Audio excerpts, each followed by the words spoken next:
near to earth's wideness, intimate with heaven, exalted and swift, a young, large in spirit, voyaging the world's splendor and of calm, overflew the ways of thought to unborn things, overflew the ways of thought to unborn things. So, about the levels of thought, where she is going, unborn things, things which are not taken birth. Already near towards wideness, yes, this vastness. She is very close here. She is here right now. Intimate with heaven, yet she is intimate with heaven. Both are there. She is a connection, she is the golden bridge between both earth and heaven. Near to earth's wideness, yet intimate with heaven. Exalted and swift. Her young, large in spirit, obviously Savitri is a young girl, young, large in spirit, voyaging towards the splendor and of power. Voyaging, that is a dactyl, voyaging, long, short, and then towards the splendor and spirit of calm. What a beautiful line. Voyaging towards the splendor of the calm. Now this line reminds one of Wordsworth, voyaging to strange seas of thought alone. Wordsworth's line is, voyaging to strange seas of thought alone. Voyaging to strange seas of thought alone. It is kind of model on that, but there is an enormous difference. Voyaging to strange seas of thought alone. In that, it begins with a trochee, whereas here we are going to dactyl. Voyaging to world, the splendor and of calm. It gives a different effect altogether. The poetry again of a quality of the poetry is of a different type altogether. Voyaging to strange seas of thought alone. You can see the difference not only in the quality of the poetic rhythm, but also in terms of substance content. Voyaging to strange seas of thought alone. He is still in the world of thought, in the seas of thought. Whereas here, voyaging through worlds of splendor and of calm. Spiritually, it's a different level altogether, you see. Overflow the waves of thought to unbound. So it is about thought. He is not voyaging through strange seas of thought, about thought now, gone beyond, you see. Overflow the waves of thought to unbound things. Ardent, self-poised, unstumbling will. Her mind a sea of white sincerity, passionate in flow, had not one turbid wave. Passionate in flow, had not one turbid wave. Her mind a sea of white sincerity. So you can see it is a Kshirasagara, the sea of milk, of purity, sea of white sincerity. Sincerity has to be white, pure, you see. Now, the poetry is very funny also at times. It is a sea which flows. Normally, sea does not flow. But here, you have the beauty of it, you see. Her mind is sea of white sincerity, passionate in flow. A sea is passionate in flow, you see. Had not one turbid way. It cannot have turbid way because it is white sincerity.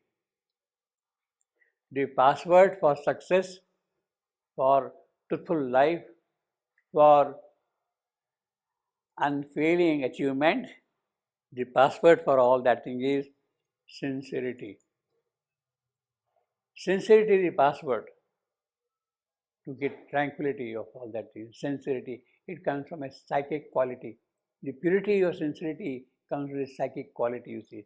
And when that psychic sincerity is there, you are safe, absolutely. Then it becomes white, then it becomes without any turbidity, all that thing, the sincerity, because it is coming from the psychic, pure psychic, you see.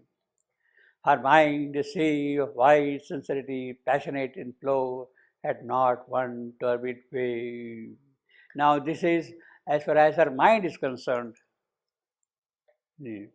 Then, as in a mystic and dynamic dance, a priestess of immaculate ecstasy, inspired and ruled from truth's revealing walls, moves in some private cavern of the God. A heart of silence, now comes heart from mind. A heart of silence in the hands of joy. A heart of silence in the hands of joy. So joy is a person and is holding this heart in his hands. A heart of silence in the hands of joy, inhabited with a rich creative being, a body like a parable of dawn. So mind, heart, then body. What is body?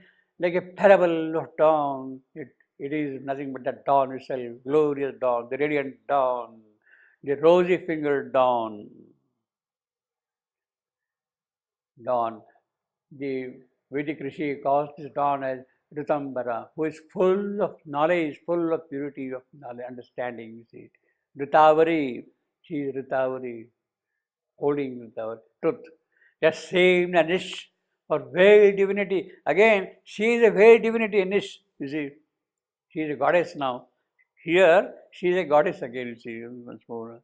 That same Nish or veiled divinity or golden temple door to things beyond. Golden temple door to things beyond. Now, golden, who is golden? The temple or door?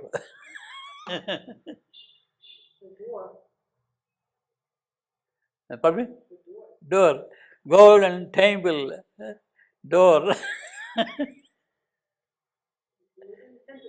Pardon me?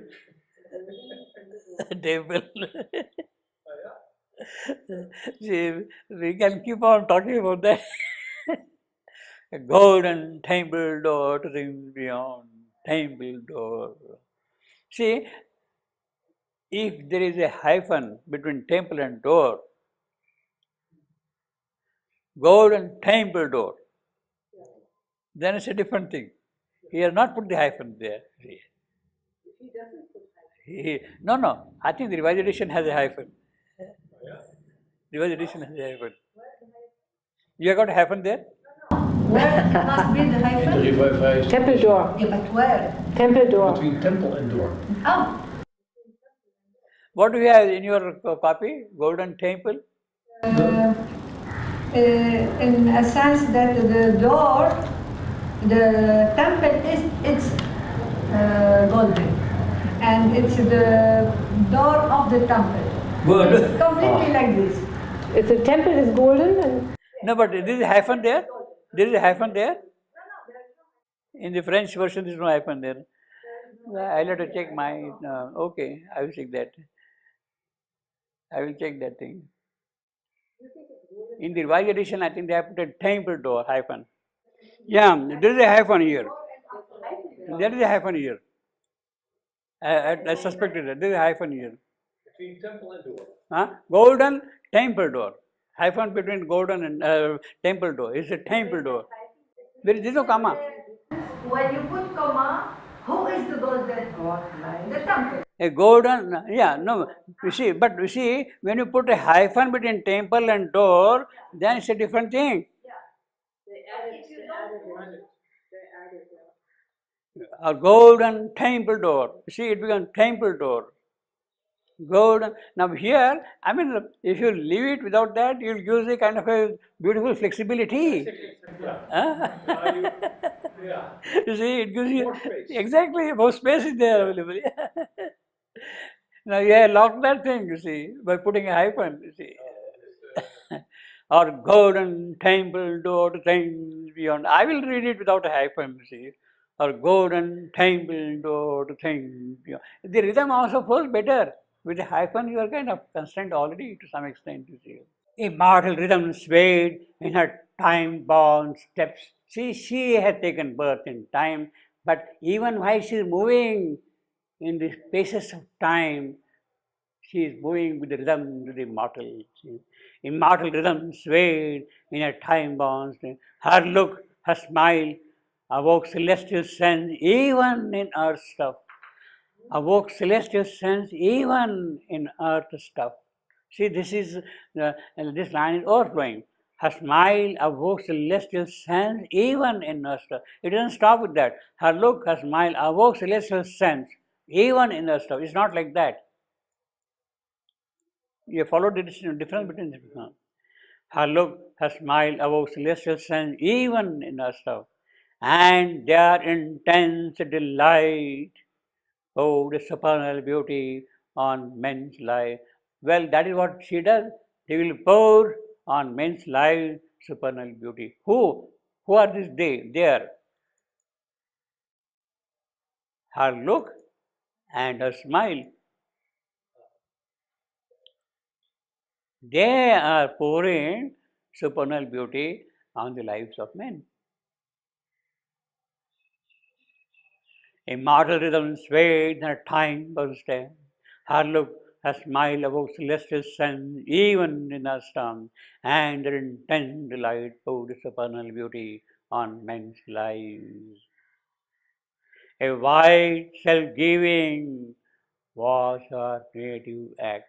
Yes, constantly giving, constantly giving, constantly giving. A magnanimity as of sea or sky. So sea is very magnanimous. Sky is also very is constantly giving. Sea is giving whole life to you, water completely. Sky is pouring the radiance from the above. A magnanimity of sea or sky, enveloped with his greatness, all that came enveloped with its greatness. What is that? It's magnanimity. Magnanimity as a sea or sky, enveloped with his greatness, all that came and gave a sense as of a greater world. When that magnanimity becomes, our world also becomes greater, you see, acquires a higher sense. Her kindly care was a sweet, temperate sun. Her kindly care was a sweet, temperate sun. Her high passion, a blue heaven equipoise. This is a picture of Savitri now as a person. He has described mind, heart, body, and now the characters of that thing. A wide self-giving was a native, a magnanimity was sea sky, and that was the greatness, all that came, and gave a sense of a great and firm. Her kindly care was a sweet, temperate sun. So it's not a hot summer sun like that, burning, blazing. Sweet, temperate, and desirable sun, you see. Her high passion, a blue heaven equipoise. So her passion, love, intensity of joy, etc., is like heaven's poison. As might a soul fly like a hunted bird, a soul fly like a hunted bird. As might a soul fly like a hunted bird, escaping with tired wings from a world of the storm, and a quiet reach like a remembered prayer. In a heaven of safety and splendid soft repose, one could drink life back in streams of honey fire, recover the lost habit of happiness, feel her bright nature's glorious ambience, and pre-enjoy in her warmth and colors rule. Now this is the image of a bird which is being chased by a hunter. A bird which is chased by a hunter. Obviously, that bird is Satyavan and is chased by death. He is chased by death. As might a soul fly like a hunted bird. Now it is Satyavan who can really go and reside in her in all protection. Satyavan says at the moment of his death, Savitri, Savitri, oh Savitri, lay down my soul and kiss me while I die. See, while I die. See, that is the thing he is considering. As might a soul fly like a hunted bird. So although it is a simile, it is actually a direct description of that event of Satyavan's death also. Yeah. Very poetic description of course. Escaping with tired wings from a world of storm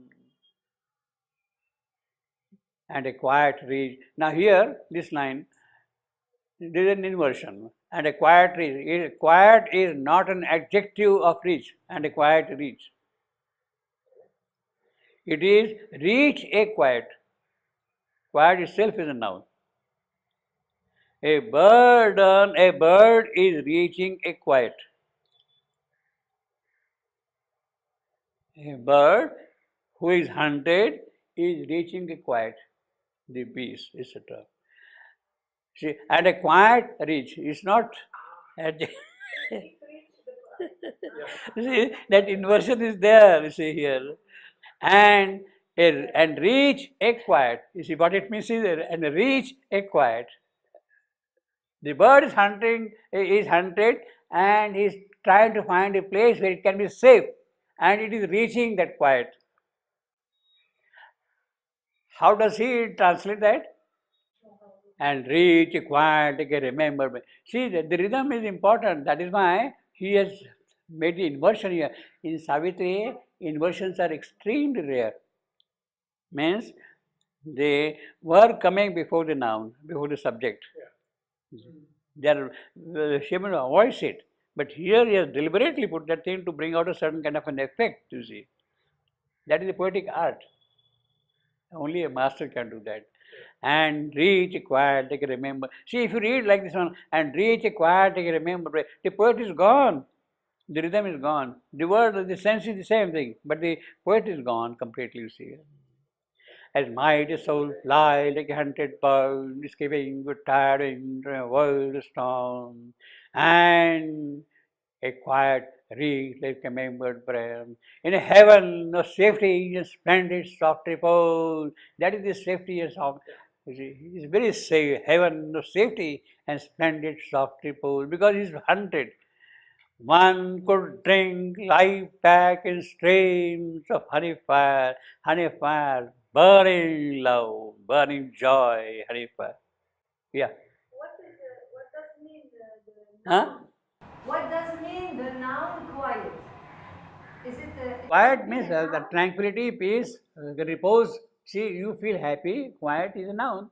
it's a noun? Here is a noun. I'm experiencing the quiet. That's a noun. I am experiencing the quiet, tranquility. As mighty soul fly like a hunted bird, escaping with tiring from a world storm, and a quiet reach like a remembered. So you have to pause a little and a quiet. You see, you have to make a pause a little and a quiet reach like a remembered prayer. In a heaven of splendid soft safety, splendid soft repose, one could drink life back in streams of honey fire. See, honey fire, streams of honey fire, the sea is there. Recover the lost habit of happiness. Once you are there in that nest, the bird is safe, and now recover. See, Satyavan had lost that thing. He is in the grip of death. The suffering, sorrow is there. Recover the lost habit of happiness. Feel her bright nature's glorious ambience and preen joy in her warmth and colors. Preen, that is a verb here now. Preen means clear. The bird is clearing its own feathers and all that things. That is preen joy. Yeah. And preen joy in her warmth and colors rule. So what is it after all this explanation? What is it the remembered prayer? You see, the bird is hunted. The bird is now coming to a nest, feels happy and safe, and it is reposing there. It has recovered all its lost happiness, and it is also now clearing his feathers. Preening means the bird will clear his own, clean his own feathers and all that thing. That is preening, you see. So this bird is of course this bird is of course the bird of love. This bird is the bird of love, you see. What is the remembered breath? Remember breath. Well, he remembers that this is my place, I have been here. He recovered the habit of remembering those. He had been always there with her, but due to the circumstances, it had lost its contact. It was hunted by the hunter, and now suddenly, yes, yes, that is the nest. Let me go and sit there.